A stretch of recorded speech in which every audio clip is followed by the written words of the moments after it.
Assalamualaikum warahmatullahi wabarakatuh. Perkenalkan, nama saya Cindy Puspasari. Saya di sini akan mempresentasikan tentang perkembangan kognitif menurut para ahli. Kira-kira siapa sih tokohnya? Yuk kita lihat. Yang pertama ada Lev Sabinovich Vygotsky.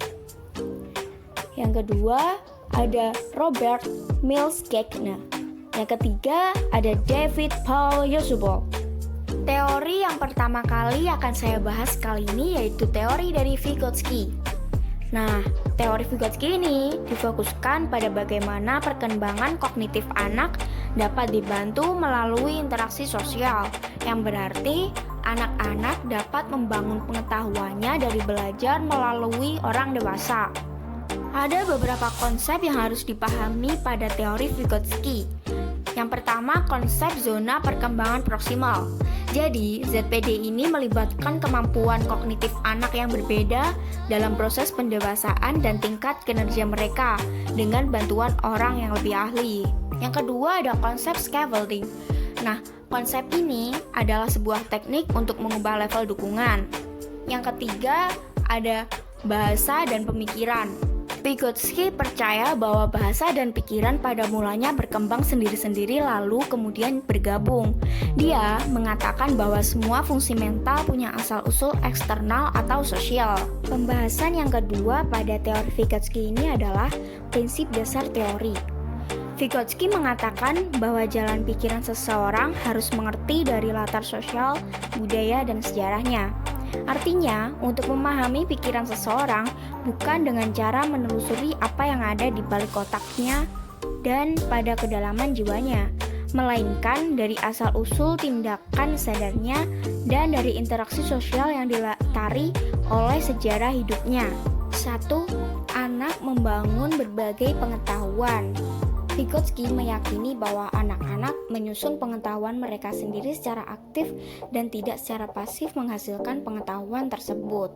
2. Perkembangan kognitif tidak bisa dipisahkan dari konteks sosial.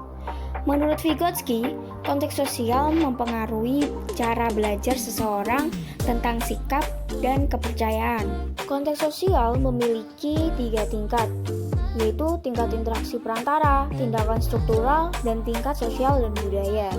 Teori yang kedua, saya akan membahas teori dari Gagner. Belajar menurut Gagner adalah suatu proses di mana suatu organisasi berubah perilakunya sebagai akibat dari pengalaman. Berdasarkan definisi ini, diketahui bahwa belajar merupakan suatu proses yang akan memerlukan waktu untuk melihat perubahannya. Perubahan yang dimaksud di sini adalah perubahan perilaku dari kurang baik menjadi baik.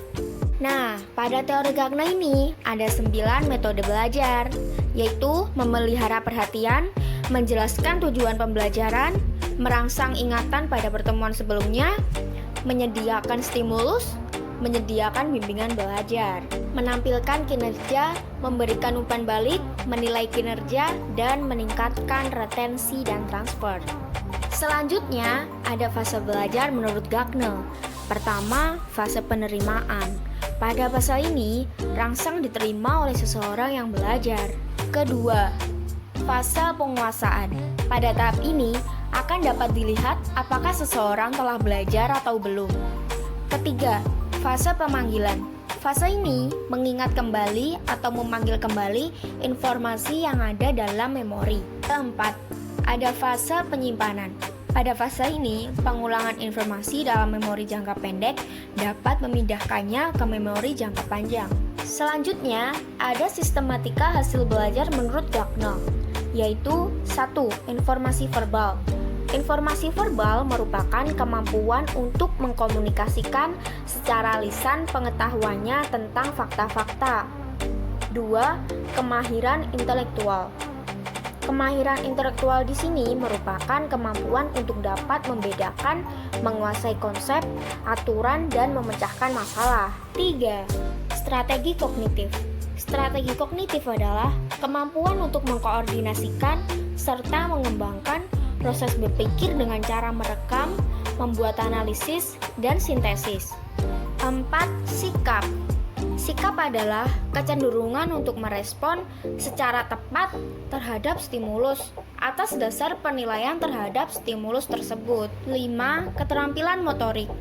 Keterampilan motorik ini bisa dilihat dari segi kecepatan, ketepatan, dan kelancaran gerakan otot-otot, serta badan yang diperlihatkan oleh orang tersebut. Teori yang ketiga, saya akan menjelaskan teori dari Usable. Teori belajar menurut Usable dikenal dengan teori belajar bermakna. Inti dari belajar bermakna adalah bahwa apa yang dipelajari anak memiliki fungsi bagi kehidupannya. Beliau mengatakan bahwa ada dua jenis belajar, yaitu belajar bermakna dan belajar menghafal.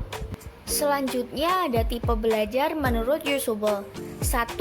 Belajar dengan penemuan yang bermakna, yaitu mengaitkan pengetahuan yang telah dimilikinya dengan materi pelajaran yang telah dipelajari. 2. Belajar dengan penemuan yang tidak bermakna, yaitu pelajaran yang dipelajari ditemukan sendiri oleh siswa tanpa mengaitkan pengetahuan yang telah dimilikinya, kemudian dihafalkan. 3. Belajar menerima yang bermakna, yaitu materi pelajaran yang telah tersusun secara logis disampaikan kepada siswa sampai bentuk akhir. Kemudian, pengetahuan yang baru ia peroleh itu dikaitkan dengan pengetahuan lain yang telah dimiliki. 4. Belajar menerima yang tidak bermakna, yaitu materi pelajaran yang telah tersusun secara logis disampaikan kepada siswa sampai bentuk akhir. Kemudian pengetahuan yang baru ia peroleh itu dihafalkan tanpa mengaitkan dengan pengetahuan lain yang telah ia miliki. Usable juga mengemukakan 4 prinsip belajar. Sebelum memasuki prinsip-prinsip ini, kita harus memenuhi hal-hal, yaitu 1. Materi yang akan dipelajari melaksanakan belajar bermakna secara potensial. 2.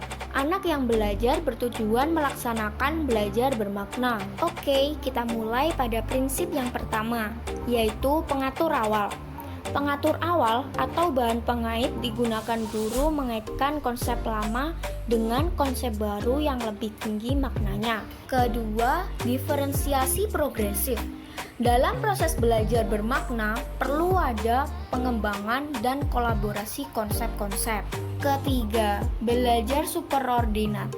Belajar superordinat adalah proses struktur kognitif yang mengalami pertumbuhan ke arah diferensiasi, terjadi sejak perolehan informasi dan diasosiasikan dengan konsep dalam struktur kognitif tersebut. Keempat, penyesuaian integratif.